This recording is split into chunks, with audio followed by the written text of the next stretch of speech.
मांगना नहीं चाहता है, मेरी मांगने की इच्छा समाप्त हो जाए, मेरे को कुछ भी मन न करे मांगने को, ऐसा मेरे को दे दो। भगवान बोले तथास्तु, कल्याण हो। भगवान बद्री का आश्रम गए और वहां तपस्या, बद्रीनाथ में ना नरसिंह शिला आपको पता होगा, और वहां पर भगवान ने तपस्या, क्रोध करने के बाद तपस्या करना पड़ता है, पश्चाताप के लिए ना भगवान ने भी किया, जगत को दिखाया कि क्रोध नहीं करना चाहिए। आज श्री सुखदेव जी कहते हैं, राजन जीवन में कभी किसी को अहंकार नहीं करना। गजराज अहंकार किया तो ग्राह से पकड़वाया और भगवान को आकर मुक्त करना पड़ा गजेंद्र मुक्त स्तुति में है? ऐसे ही अभिमान हो गया था एक बार इंद्र को भी, भगवान की वस्तु का अपमान। दुर्वासा ऋषि भगवान से मिलने गए, अपने गले की माला दी और वो माला इंद्र को दिया। इंद्र ने उतार के हाथी के गले में डाला और हाथी ने कुचल के पैरों के नीचे उसको फेंक दिया। इसलिए कभी संत का आशीर्वाद और कभी मंदिर की माला संभाल के रखना, पैरों से नहीं लगेगा, लगेगा तो गरीबी और दरिद्रता देखना पड़ेगा। और फिर ऐसा नाराज हुए कि वो इंद्र का पद चला गया, कुर्सी चली गई, राज्य चला गया, और बाद में बलि से के साथ मिलके समुद्र मंथन करके रत्न प्राप्त करना पड़ा। वो समुद्र मंथन में रत्न में अमृत निकला और वो अमृत देवताओं ने चखा। लेकिन सुखदेव जी कहते हैं, सावधान, जीवन में कितना भी अमृत पियो, पर यदि तुम्हारे ऊपर 4 लोगों का हाथ नहीं होगा तो अमृत पीने के बाद भले ही तुमको कोई मारेगा नहीं, पर तुमको हरा तो सकता है। तो अमृत पीने के बाद 4 लोगों का हाथ होना चाहिए सिर में। कौन? नंबर 1, जिसके सिर पर ब्राह्मणों का हाथ, गौ कृपा, संत कृपा और गुरु कृपा, 4 लोग। कौन कौन से? ब्राह्मण, गौ, संत और गुरु। इन 4 लोगों की कृपा अगर है तब तो भगवान भी तुमसे डरेगा, और यदि ये चारों तुमको छोड़ देगा तो भगवान भी तुम्हारी मदद नहीं कर सकता। और देवराज इंद्र, उसने अमृत पिया पर गुरु का अपमान कर दिया, इसलिए आज बलि ने चढ़ाई कर ली और स्वर्ग का राजा बन गया बलि, दोबारा फिर बलि बन गया। अब कैसे करें?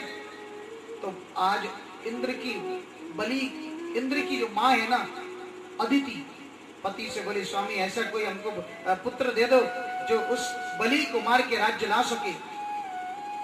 भगवान बोले, पागल हो गई है? बलि के साथ द्वारिकाधीश भी अगर चाहे कि मैं बलि से युद्ध करूं तो नहीं कर सकती। क्यों?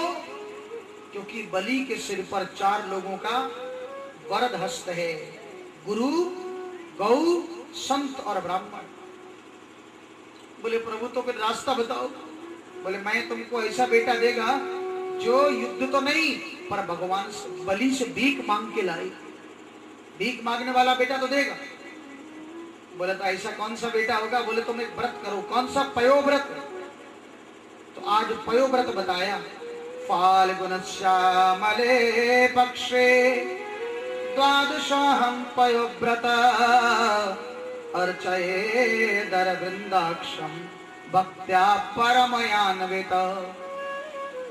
सुन लेना, जिन स्त्रियों को बच्चे नहीं होते है, जिनको डॉक्टर मना कर देता है कि ये मां नहीं बनेगी, ऐसी बहु बेटियां भी अगर पयोव्रत करे, अष्टम स्कंद का 16वां अध्याय, पयोव्रत करने से डॉक्टर भी मना करे तो उनके आंगन में भी बालक हो जाते हैं। बड़ा कठिन है वैसे। 12 दिन केवल दूध पीना पड़ता है, दूध। 12 दिन फल भी नहीं खाना है, और घर में नहीं नहाना, नदी में नहाना है। तेल साबुन नहीं लगाना, मिट्टी रगड़ के नहाना है। वो मिट्टी भी अमावस्या की दिन में सूकर के पैरों के नीचे की मिट्टी। बड़ा कठिन व्रत है, भागवत में पढ़ लेना, समझ में नहीं आए तो पूछ लेना। ऐसा व्रत कब करते हैं? साल में केवल एक बार, फागुन का महीना, अभी मार्च अप्रैल आएगा ना, तो होली मनाते हैं कि नहीं? बस, तो उस समय होली के बाद जो शुक्ल पक्ष शुरू होता है ना, फाल्गुनश्यामले पक्षे, अमावस्या के नेक्स्ट डे जो फागुन का महीना, तो वो प्रतिपदा से द्वादशी तक आप ये व्रत करो और त्रयोदशी को आप 5, 12, 15, 21 जो ब्राह्मण, उतने ब्राह्मण भोजन करो, उनको वस्त्र दान करो, यथोचित सत्कार करो। ऐसा करने से तुम, और रोज ओम नमो भगवते वासुदेव की आहुति भी देना पड़ता है, इसमें हवन करना पड़ता है रोज उस महिला को। फिर 7 श्लोकें स्तुति भागवत में लिखा है, उन 7 को पाठ करना पड़ता है। ऐसा करने से 12 दिन सच्ची श्रद्धा से अगर ये व्रत करोगे तो उनके आंगन में सदपुत्र अवश्य आता है, इसको कोई टाल नहीं सकता, एकदम पक्का है। और आज माता ने किया और उनके आंगन अभिजिति प्रभु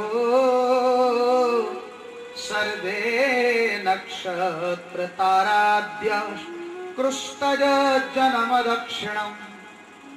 आज उनके आंगन में अभिजित मुहूर्त में दोपहर के ठीक 12 बजे 2.5 बिलांत का ऐसा छोटा 2.5, 1, 2 ऐसा 2.5 इतना छोटा भगवान का स्वरूप प्रकट हो गया और उसका नाम हुआ बोलिए वामन भगवान